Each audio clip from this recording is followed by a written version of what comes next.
Well, it was a turbulent time for financial markets last week after a hotter than expected US CPI number and a sharp resurgence in geopolitical risk in the Middle East buffeted assets across the board, with equities taking a lurch lower once more, the S&P 500 notching back-to-back weekly declines, while the dollar continued to gain ground, with the dollar index rising to fresh year-to-date highs amid rising treasury yields and lingering safe haven demand, which also puts gold to fresh record highs as well, while crude priced in increased geopolitical risk premium, trading to its best levels since October of last year.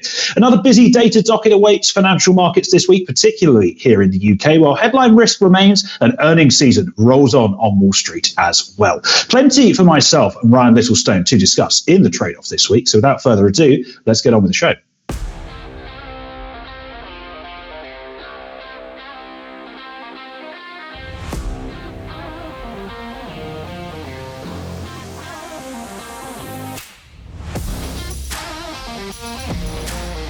Well, as I said, plenty for us to get our teeth into this week. So let's bring in my co-host, Ryan Littlestone from Forex Flow Live and Forex Analytics right away. Ryan, very good afternoon to you. Usually we'd start with, maybe a little bit of back and forth around the weekend's football, but given the results, I think we best steer clear of that one. Yeah, very much. I'm surprised you mentioned it because one of our followers said that you have to buy the beers if we do mention it. So, well done. I may or may not know that the bar is free anyway, so that one doesn't bother me too much. And I just thought I'd get in there before you tried to get any so-called jokes in about Arsenal's rather dismal performance over the weekend and the fact that we've now, for the second year in a row, decided to throw the Premier League title away. Yeah, sounds good. Sounds about right. And meanwhile, our season is doing its usual thing and imploding in the final furlong. Where I'll wait for next season. Well, at least you got to the final furlong this season. I suppose that's better than normal. Right, we could sit. We could sit here and talk about football all day, but we shouldn't. And what we should do instead is get on with Topical Thunder, because there are plenty of key events driving financial markets right now. So I guess there's really only one place to start the show this week, and that is with the geopolitical situation in the Middle East. Once again, geopolitical tensions coming rapidly to the forefront of market participants' minds. And this evidences not only the incredibly fluid situation that we continue to see within the region, but also what we discussed on the show last week, reiterating the need for traders to remain nimble and agile in this ever-shifting situation, and a situation where headlines can and do have a significant impact on price action as and when they cross news wires. And that's exactly what we saw on Friday, where we just saw a real rush into Friday afternoon and into the evening, and the market closed to really de-risk and seek shelter in safe havens such as treasuries, the yen, the dollar, on these reports that an Iranian attack on Israel was imminent within days. And we saw that classic move into havens, gold rallying, crude rallying,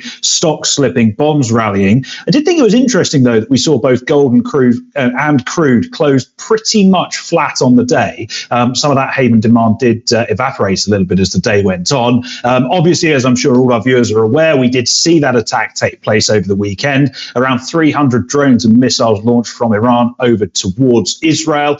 Most of those were intercepted. And of course, that attack itself was not particularly surprising because it had been so well telegraphed and signaled in advance. And I think that's one of the reasons why we see markets taking on a relatively calm tone this morning and into this afternoon. I mean, if you look at the S&P future now up around about 1%, pairing most of the losses that we saw on Friday. Gold is a little bit firmer. Crude is about 1% or so softer. Treasuries selling off across the curve.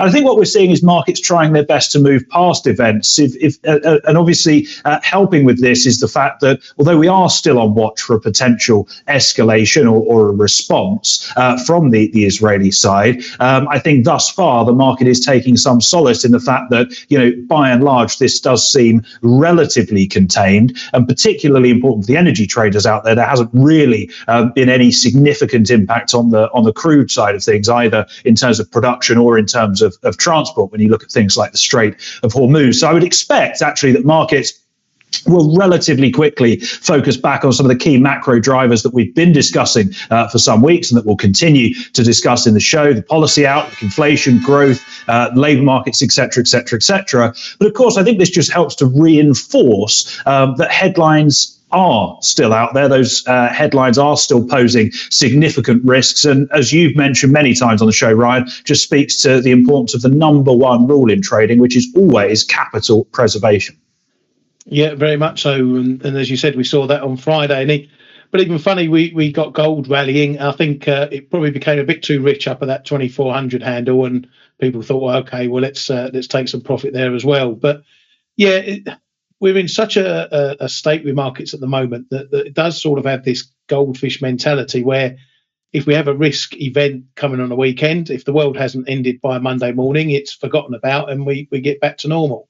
I don't think this cloud has lifted yet because Israel, may retaliate back. But it depends on what sort of scale that happens on. If it's just going after the Iranian proxies, the Houthis, and so on and so forth, then that'll be a sort of a lesser step than directly hitting into Iran itself. And you just have to wonder if there is a bit of gamesmanship on both sides, particularly from the Iranian side, just to say, we said we would retaliate.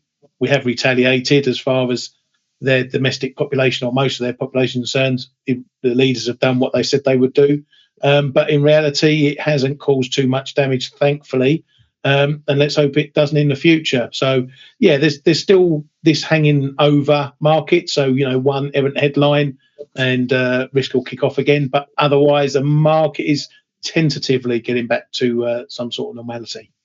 Yes, I would fully agree with that. I think there is a fair degree of sort of posturing and saber rattling going on with all of this. But, naturally, the market can't just go, oh, this is posturing, we'll ignore it. You are going to hedge your risk and close out some positions and trim your exposure as and when these headlines do cross the wires. That is obviously the logical response. And if we do see things, as you say, heat up once more, then you would expect perhaps a similar response. But every day that goes past without an escalatory headline is another day that markets are much more likely to sort of turn perhaps a blind eye to the situation and focus back on the macro side of things, as we saw actually when the conflict between Russia and Ukraine began. That was initially, a really significant driver of sentiment. A week later, less so. A month later, less so. A year later, 18 months later now, actually maybe even longer than I think we're 2 years in now.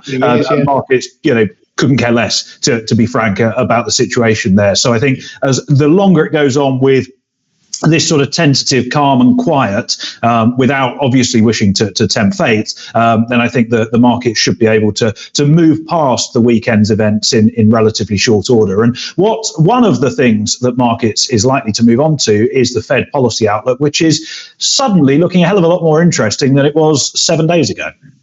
Yeah, very much so. We discussed it last week, whether the CPI data might give the Fed some sleepless nights, but it seems it might give them some nightmares instead. That hot CPI and PPI data. What's that? Sorry, sleepless nights and nightmares. You say my puns are bad. Listen, my puns walk all over your puns, mate. I'll tell you that. We should put it to a vote, actually. But I'm going to pun away, mate. But as I said, that CPI and PPI really got the market pendulum swinging more to the hawkish side once again. Fed heads last week refrained from talking about not cutting at all, unlike Kashkari and Goolsbee did 2 weeks ago. But still, the mood from speakers last week was one of no rush to cut, and that confidence might be a little bit shaken at the moment. Now, as expected, the market repriced once again with June, July, and even September getting the boot for cut hopes. The market pricing is now roughly around November, towards December as the time when the first cut will come. As for the banks, well, another sterling show in forecasting prowess from that lot. I won't say too much about that right now because my thoughts on the banks. I know you'll get upset if I go ranting on about the banks, but we've had the banks, some banks, going from forecasting 150, 175 basis points of cuts coming into 2024. Now some of them are pricing only 25 pips of cuts, and those cuts started in December. And as I say, that's all I'm going to say on that matter is, as I'll get upset and lose even more hair ranting about those bank forecasts. Suffice to say, we now need to hear from the main man now, Powell. Again. And Powell's speaking Tuesday evening, and I think that's going to be a real big deal for these recent moves and this hawkish twist in the market. It's going to be a big event to see whether he continues his current line that it'll be appropriate to cut rates this year, or if indeed he starts to waver and takes a more hawkish stance. So I've got a question for you, Michael. What will we see first, a hike or a cut? Oh, sorry, I was expecting a difficult question. A cut, obviously. That's a no-brainer. I think definitely go for cut. So with all the inflation and retail sales that we've just seen today, you think a cut is still coming, do you? 100%. I think the Fed cut before they hike again. I have absolutely no doubt in my mind that is what is going to happen. There's a few reasons for that. Let me go into it. You mentioned retail sales. Obviously, as you said, retail sales, what the control group measure was up 1%, 1.1% on the month in March. Very, very strong. Clearly, that phrase never bet against the US consumer springs to mind. What I would say, though, is that retail sales is a nominal figure, not a real inflation adjusted figure. So inflation hotter than expected, retail sales higher than expected. To what degree is that beat simply being driven by people being forced to pay more for the same amount of goods? I will leave that to our viewers to discuss in the comments. I think in terms of the Fed's next move, if you listen to the commentary from FOMC members, there are 19 of them, and they all seem to speak pretty much 3 times a week at this moment in time.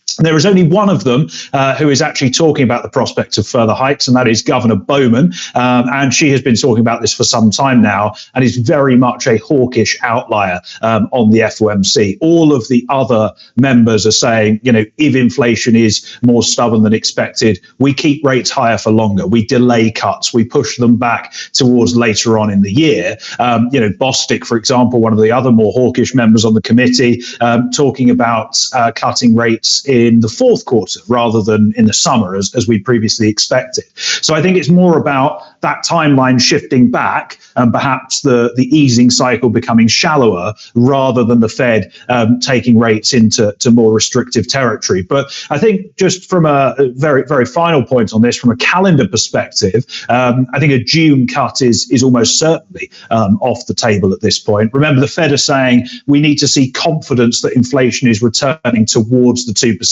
target. Now, they're deliberately not telling us what they want to see and what that confidence actually looks like, but you would assume that it's a trend of inflation reports moving in the right direction.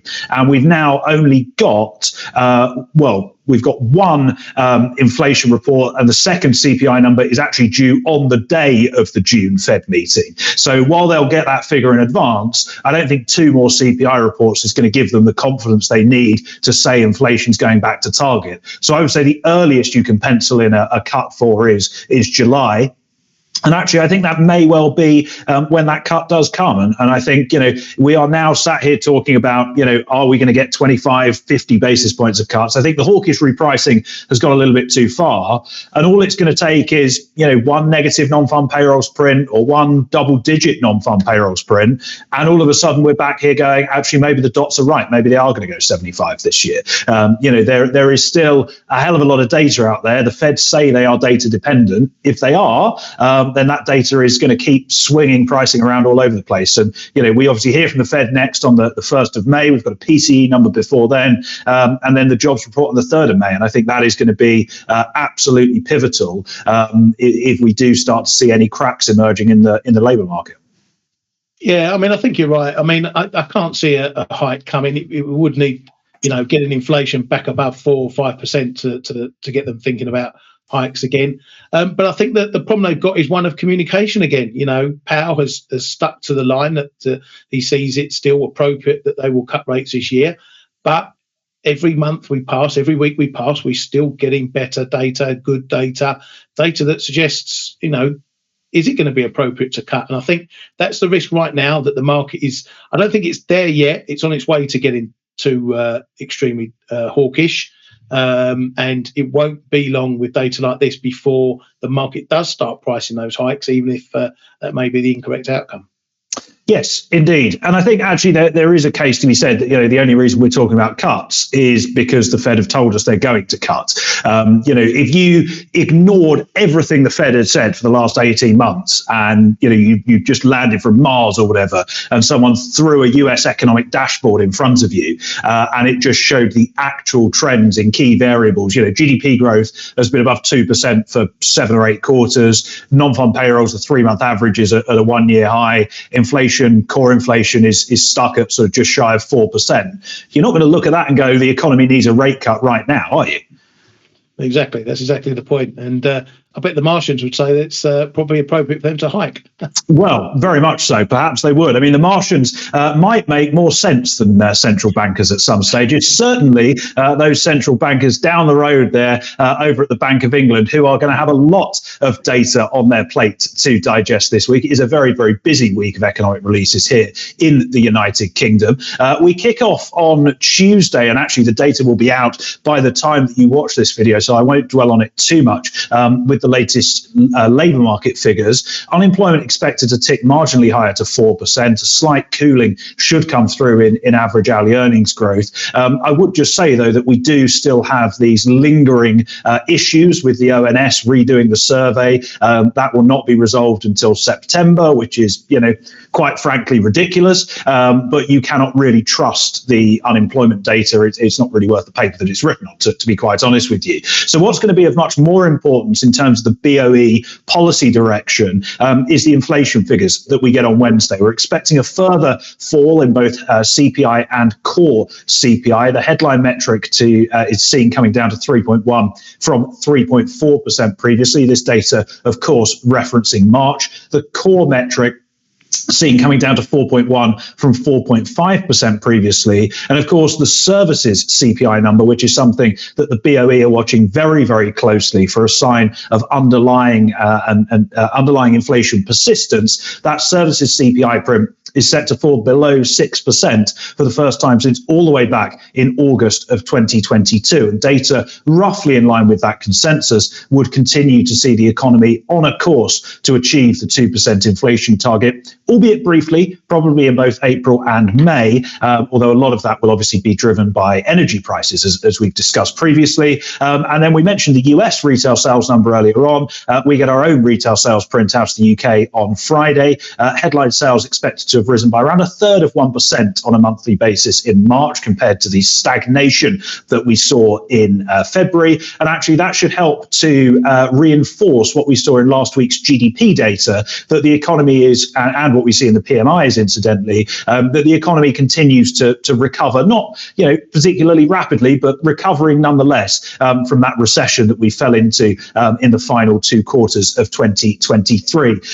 BOE pricing is pretty delicately poised as we come into this week. Markets are pricing around a 50-50 chance that the old lady delivers the first 25 basis point rate cut in June. That cut is fully priced by August, and there's just under 3 rate cuts in the OIS curve by the end of the year. So, Ryan, I guess the question for you is, how do you see that potentially shifting as we move through the week ahead, and which way are the risks priced? We were speaking, the Fed, we may have got a bit too far in that hawkish repricing. What's the situation in terms of the BOE rate pricing at the moment?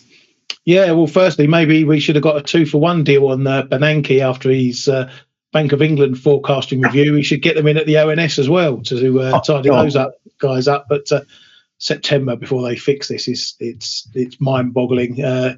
We used to lead the world once upon a time, and now we can't lead a sheep down a path. Anyway, answer your question. I think it is going to be a big week for the Bank of England and those rate expectations.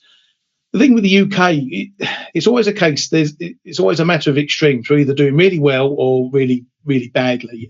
So it's strange to have this sort of middle ground that we're in at the moment, where we've sort of got green shoots and potential recoveries. So you've got to question whether that's going to last, with rates continue to be as high as they are. I've said for a while coming into this year, the UK is maybe more at risk from those high rates biting than, say, the US, which has been proved the case at the moment. So, I think whatever you make of the jobs report, we're going to move on the numbers. Those wage numbers are very important. The BOE will want to see those coming down significantly just to take some of the heat out there.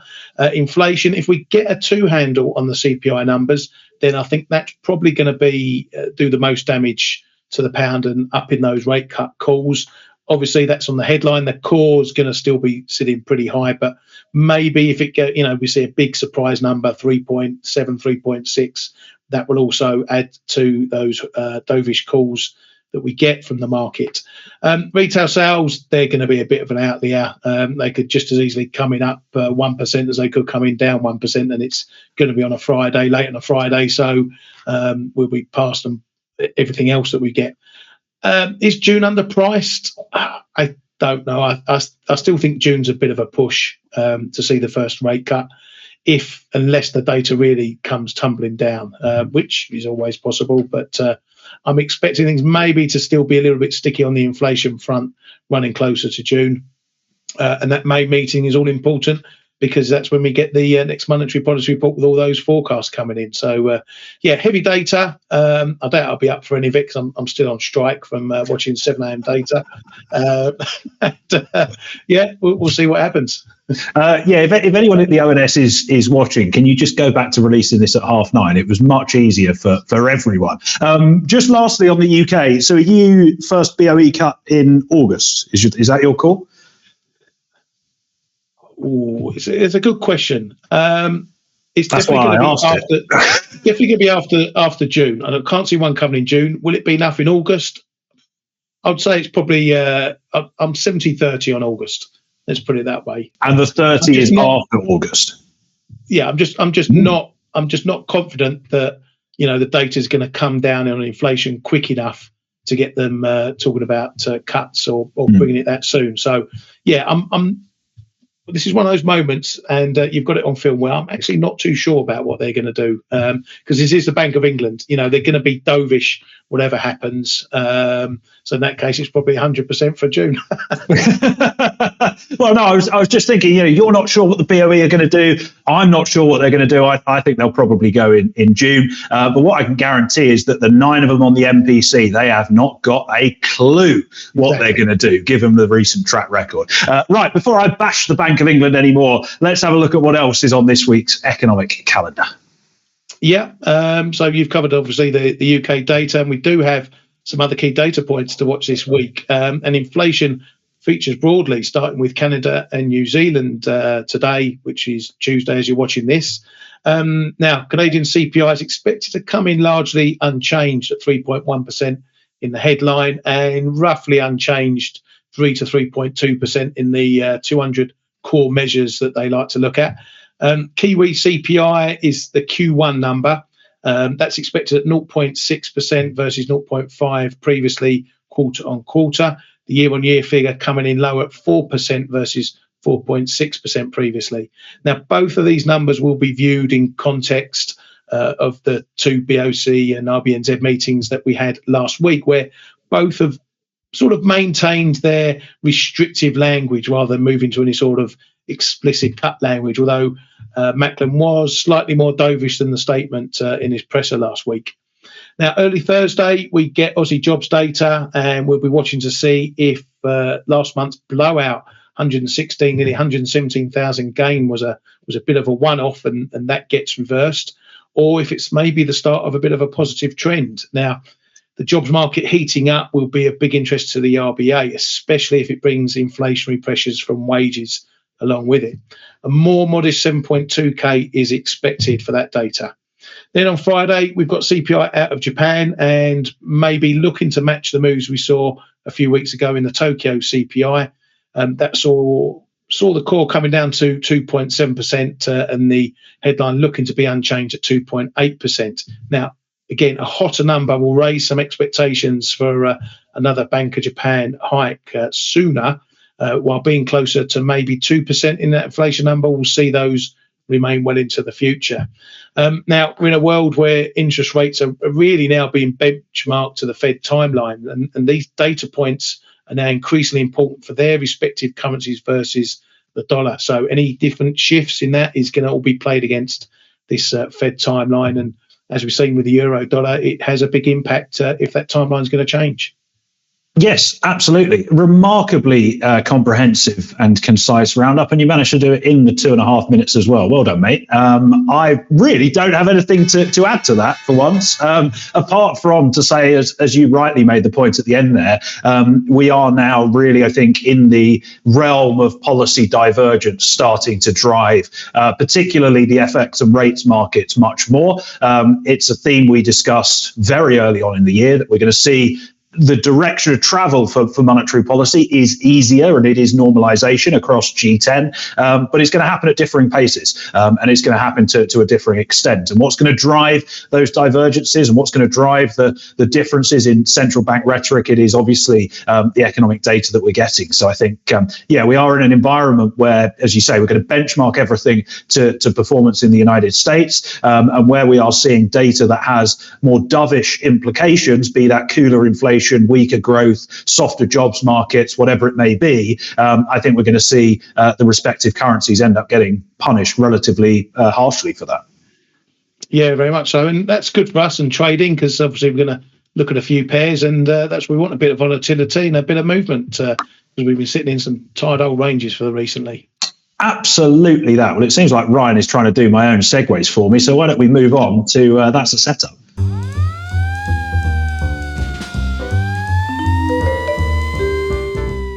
If you want to host the show, mate, we can arrange it. We can get Kyriakos to swap us around one week and see how it goes. You can have a turn in the hot seat. Right. We do need to get into some charts. And I want to start with the dollar this week. Revisiting last week's play of the day, actually. I said on the show last week I would be buying the dollar dip, and that seemed to work out pretty well. I think if you look at the dollar from a fundamental point of view, the way that we often visualize the dollar is with the idea of a dollar smile, whereby the dollar tends to outperform in an environment where we're either experiencing significant risk aversion and haven flows, or the dollar outperforms in an environment where US economic growth is outperforming its peers, rates are higher, the policy outlook is much more hawkish than its peers, and obviously you have that yield advantage as well. And I think really the dollar benefited from actually both sides of that dollar smile last week. The hotter than expected inflation figures forcing treasury yields higher across the curve, that hawkish repricing of Fed policy expectations that we discussed. And then, of course, we had that haven demand coming in on Friday as well. And it was actually the best weekly gain for the dollar index. It's all the way back in September of 2022 as we probed that 106 figure. And actually, we've broken slightly above it in trade today, printing fresh year-to-date highs. And as Ryan mentioned, some of those really tired ranges, which we'll get onto in a second, starting to break down across the G10 board. Cable below 125, the euro, which Ryan's going to mention, below 107, the yen up towards 154, the Aussie below 65, the Kiwi below 60. And to be frank, well, I said last week buy the dollar dip. This week I say there's still little reason to bet against the dollar. It still has a yield advantage. It still has a growth advantage. Policy divergence risks favor the Fed becoming or even remaining a hawkish outlier in the G10 FX world. And I would be staying long here and actually think that the dollar is likely to outperform most significantly against the currencies, as we just discussed, where central banks are likely to ease before and ease more than the FOMC. So your mind immediately springs to the euro, to the Swissy, to the pound if the BOE go in June, to the Swedish krona, they may even cut in May. So I think it's going to be a pretty grim summer for European FX in particular. Yeah, I think you're right, and I think the trend is your friend. I mean, it's weird again, though. You know, a couple of weeks ago, we were talking about it. You know, every time the dollar rallies, the market was there to hit it, and it seemed like it wanted to sell dollars at every opportunity. And now the switch has flicked again, and we're seeing the dollar bid, and it's bought on every dip, and the market's changed its mind once again. I think you're right on the fundamental standpoint. The data is obviously remain strong, so it's really going to take a turnaround in that data to get the dollar moving south again. The only thing standing its way is the Fed. And as I say, I keep coming back to power tomorrow. I can't overemphasize how important I think that's going to be tonight as you're watching this. So yeah, if he said, "Yep, we're still going to cut this year," then again we're going to get a flip of the switch and everything will get repriced once again. But you know what they say, we keep saying it, the trend is your friend. So I think dollar dip buying is the way forward, but just to be a bit picky. And just lastly, also for a bit of context, remember what we are dealing with here. We're not dealing with all central banks getting into a cut cycle of 300-400 pips going back to zero, anything like that. We're just going to get rates going back to zero, which may mean 150, 200. Not zero. Not zero, 250 basis points at a minimum sort of thing, or maximum. So, we're not talking about hundreds and hundreds of basis points of cuts, and you've got to factor that in when you're talking about FX moves, because the market's not going to move 1,000 pips on just reducing rates to 3% or something like that. No, you're absolutely right. Well, the trend is certainly the friend, or certainly my friend in the euro, given that little wager we had earlier in the year. Yes. Fortunately, that was a wager for nothing. So yes, I know. I regret that now. Yeah. Well, I'm confident I'll make sure there's something on it. But in the meantime, I know you're going to be excited. I knew you were going to be excited looking at this chart, and our friendly bet on whether 105 or 111 came first. It's edging your way once again. As we said, the dollar getting up that head of steam on the back of the hawkish turn in US dollar. It's seen the US. Sorry, I'm getting muddled now. It's seen the euro crunching through level after level. Now, as I'm fond of saying, when the fundamentals are strong, your tech levels are usually wrong. And this has certainly been time for the support levels to break. The big level that's gone is the 107 level, which puts us in range for probably another test of that 105, 104.50 zone. This level is not to be underestimated, as it's a really long historical level going back all the way to the early 2000s. It's a level I've been long from, or I was long from, since the first test, which finally hit my trailing stop last week. And I'll be considering going long again there if we test it, and depending on the reason, obviously, why we're testing that level. Now, again, this move is purely on the time divergence between the Fed and the ECB. The ECB remain unchanged in their prospective June start for cutting, while even July's on the table as well, and the Fed are potentially going to be cutting later. However, if the market starts getting too extreme in its hawkish thinking, that could mean we get a test of this 105 level. Then I'll weigh up any comments from Powell before I look to trade this 105 zone. But in the meantime, I was long from this from the last test late last year. Finally got triggered out of that, but I will be looking at that level again for potential longs. Well, I don't have much else to say other than, we've got a big figure and a half to go until I can pop some champagne that unfortunately I will have had to buy myself because I was foolish enough not to actually put any stakes on this bet. But you drink it as well. Don't worry about that. And this is great. Every time I speak, you're turning speechless, which is absolutely fantastic. But I do think, as you said with the dollar a moment ago, the trend is your friend. I mean, effectively, this is the inverse of what we were looking at anyway, given the weighting the euro has in the dollar index. But, even today, we've heard a couple of ECB speakers saying, they may cut 4 times this year.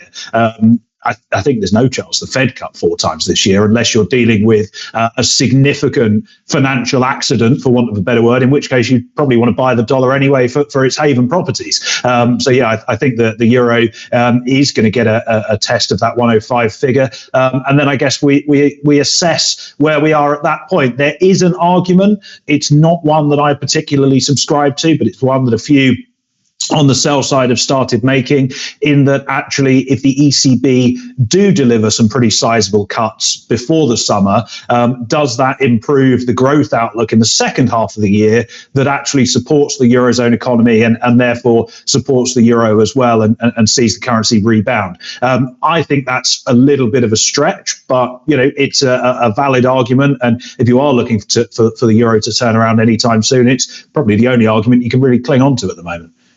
Yeah, that would be the hope for the ECB and the Eurozone. But as we say in trading, hope isn't a strategy, and that's definitely not been a strategy for the ECB in years gone past. But it's going to be interesting, and I'm looking forward to what you're talking about next, this knock and CAD. Oh, well, go on then. Why don't we move on? Because I did want to bring up the Norwegian kroner and the Canadian dollar too, that we talk about occasionally, but piqued my interest last week is the move that we saw in crude. Obviously, we saw that rally fizzle out a little bit on Friday, but nonetheless, it was the second week in a row where Brent crude, the front contract, has traded and settled north of $90 a barrel towards the end of the week. And we are a rounding error away from our highest levels since last October. But what I think is perhaps most interesting is that, we would typically expect a correlation between the price of crude and the currencies of major crude exporters, such as the Norwegian krone and the Canadian dollar. But as you can see on these charts here, that correlation seems to have broken down pretty significantly over the last couple of weeks. And I think there's a couple of takeaways here. I think the first is that it suggests to me that, in contrast to what we have seen, if you look back on that chart there, for example, during 2023, this time last year, where these currencies were being driven by influences in the energy market, it suggests that actually those external influences perhaps aren't necessarily the forces that are running the show in the foreign exchange space at the moment. And it takes us back to that idea that we've discussed in pretty much every segment of today's show, where it is policy divergence and therefore yield spreads that are actually driving currencies at the moment and sending the Canadian dollar and the Norwegian krone significantly weaker.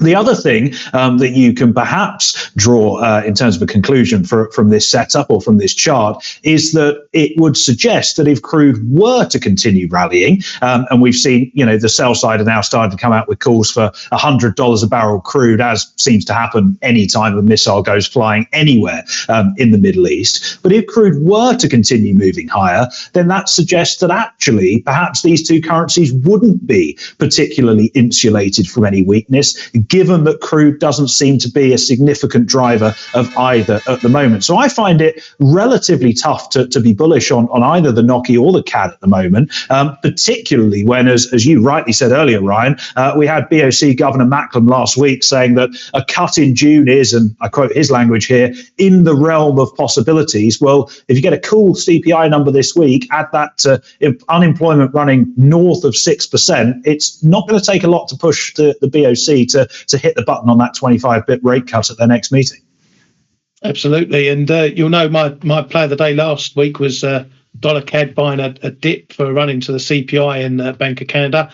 That proved to be a great trade. If only I managed to not muck up my execution of it, trying to be a bit too greedy, waiting for 135.40 to start, and we got down to 48, and then it was north ever since then. But this is one of those moments. These correlations have been broken down for quite a while. Even through 2023, the correlations were loosening up. And I think that's more to do, as you say, with the fundamentals, with the central bank play, the monetary policy divergence. Also, the last week or so has been the risk play as well, heavy dollar buying. And obviously that dollar twist into more hawkish has been overtaken what's happening in oil for the loonie and dollar CAD. But it's the thing with correlations, they can just suddenly snap back. If we get a resolution in this Middle East strife going on, and maybe even Russia calms down, I expect the correlations will come right back into play. But for the meantime, you have got to treat them as two separate assets and sort of forget the correlation. And one thing I say, if you're looking at oil too much to trade CAD or the NOK, just trade oil. If you're putting all that effort into looking at oil, just trade it. There's no point in just putting all your time and effort into one asset to try and trade another asset. So take them both separately. We know how they're trading at the moment, as you say. They are disconnected from oil. So take that out of the equation when you're dealing with trading these two currencies. No, I think you're absolutely right. One of my sort of pet peeves in the markets is when you see someone, bullish on oil and they suggest some ridiculously complicated structure that involves being, long the NOK against some random EM currency. As you say, if you're bullish oil, trade oil. If you're bullish the NOK, trade the NOK. But I think the other point, just finally on this, is that actually, these correlations are not set in stone. They do change over time. Yes, we would say that these are commodity currencies. The Aussie dollar's risk sensitive. So's the Kiwi. So's the pound. That's not necessarily the case 100% of the time. So if you are trading based on these correlations, then you do need to have charts like this pretty much engraved on your screen somewhere so that you can see how those correlations evolve as the market continues to trade. In any case, let's have a look at dollar yen. And we best get on with this quickly because I think we're about 3 big figures higher than when you made the notes for this. Yeah, I know. Every time I look at the chart and the screen, we're up another 20 pips. And yeah, well, we've had that resolution of the 152 level. The popcorn show has ended with a break to the upside, and we haven't taken long to rally up through 153. And as of recording now, we've just busted up through 154 on the back of very strong US retail sales. So it's been no surprise to see this tacking on a couple of hundred pips following the break, as the pressure was really building while we waited to resolve what was happening at 152. What hasn't appeared is any intervention, but just more jawboning. So we're still on red alert for that. It's important to always gauge, though, what the driver alpha moves are in the M pairs in general. And for dollar yen, we've obviously had that hawkish move for the dollar, which is not something the MOF can do much about. Now, talking about the techs, we've got a bit of daylight here up through 152. So I favour switching to the very, very wide charts and the long-term view, just to see where the next levels might be popping up and the next levels of interest. As you can see, the fibs play an important part of my setups, and we've come through some 38.2 fibs from the 1980s. Both of these have been substantial levels, fairly significant levels, especially the green one you can see there at 147. If you look at your charts more closely, we've had plenty of action around that 147 area. The next main fib that I've got is back from 1975. I was 3 at the time. Mike was probably just a twinkle in his father's eye at that point. And yes, I put 163.88, so quite some way away. Before that, though, we do have several weekly tops up around the 160 area to deal with. So that's probably going to be my main focus in terms of a longer view on the charts of where we may next get the price running into trouble. Right now, I'm still really loath to trade this due to the continued two-sided risk. You know, you go long, you face that intervention risk. You go short, it costs you money on the carry. All the while, it's looking extremely bullish. However, that's one of the reasons why I look at these wider charts, just to try and highlight the big levels that may just be too good an opportunity not to trade. So I'll give Michael yet another chance at price guessing. What's next, 150 or 160? Well, are we actually going to have anything on this one, or am I just guessing for the fun of it again? Go on then, what do you want on it? You can call it. Oh, no, we'll do it just for fun. No, we won't. No, you said it now. Come on, what are you putting on it? We're going to have another lunch on it? Yeah, that would do. 150, I reckon. I think the medium run direction of travel is higher, i.e. weaker yen. But I think it is just starting to get to the point where, you know, another couple of big figures, the Ministry of Finance will probably try and step in. Do we see Treasury bears begin to take profit? Do we see dollar bulls can start to take profit here? I think we would see perhaps a modest pullback before we accelerate higher once more. Yeah, well, I said it was price guessing. I'm going to go for 152. So if it comes in right, then we'll share lunch. Well, there we go. That got round that issue. Right, let's have a look at our plays of the day.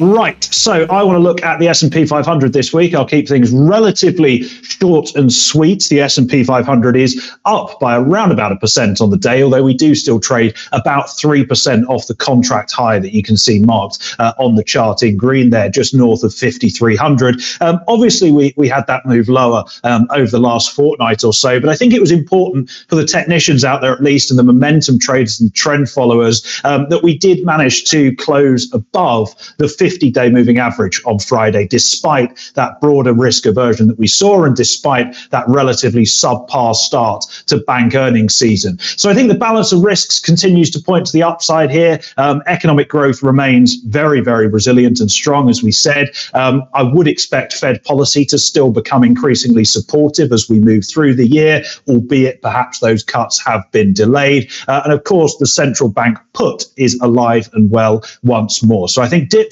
in the S&P 500 should remain relatively shallow, should remain relatively contained. My bull case remains intact, and I would be happy to be buying into any weakness for now. Ryan, why don't we have a look at Euro Sterling? Yeah, a rinse and repeat play of the day for me this week. I've already traded this one several times off the 85 level, firstly since last summer, and I remain core long from that level. We're looking a bit soggy again at the start of the week, so I'm looking to buy off the 85 zone once again.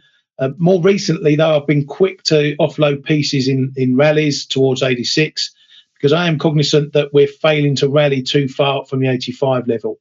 That means that this does have some growing bearish risk. This is yet another pair to watch for that monetary policy divergence between a ready-to-cut ECB and a not quite there yet BOE. And if that plays out further, I'll be eyeing potentially a reverse short if that 85, 84, 80 area breaks. So, rinse and repeat for me, mate. Good stuff. Well, that does bring us to the end of another show. Thank you very much, as always, to Ryan Littlestone from Forex Flow Live and Forex Analytics for joining me. Thank you also to our producer, Kyriakos, for bringing this together as brilliantly as he always does. We hope you've enjoyed the show. If you have, drop a like on the video, leave a comment as well. Let us know your thoughts, how you're trading the markets, and if there's anything in particular you would like us to discuss in next week's episode. And that is indeed when we will be back with another show. In the meantime, have a very, very good week ahead, and we will see you then. Thanks as always for watching. Goodbye for now.